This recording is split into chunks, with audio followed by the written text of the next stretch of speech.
ഷുഹൈബ് വധക്കേസിൽ പ്രതിഭാഗത്തിന് തിരിച്ചടി. വിചാരണ കോടതി മാറ്റണമെന്ന ആവശ്യം ജില്ലാ കോടതി തള്ളി.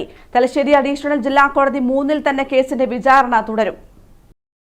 മട്ടന്നൂരിലെ യൂത്ത് കോൺഗ്രസ് പ്രവർത്തകൻ ഷുഹൈബ് വധക്കേസിൽ വിചാരണ കോടതി മാറ്റണമെന്നായിരുന്നു പ്രതികളുടെ ആവശ്യം.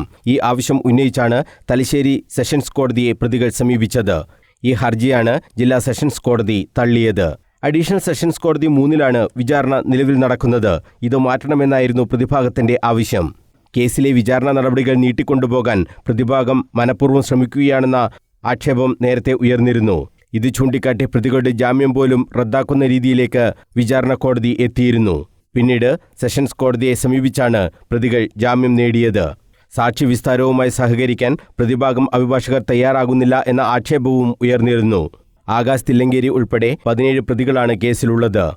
ഒട്ടേറെ രാഷ്ട്രീയ വിവാദങ്ങൾക്കിടയാക്കിയ ഷുഹൈബ് വധക്കേസിന്റെ വിചാരണ നടപടികൾ പ്രാരംഭഘട്ടത്തിലാണ്. കേസിലെ 1-ാം സാക്ഷിയുടെ വിസ്താരം മാത്രമാണ് ഇതുവരെ പൂർത്തിയായത്. News bureau, Kannur.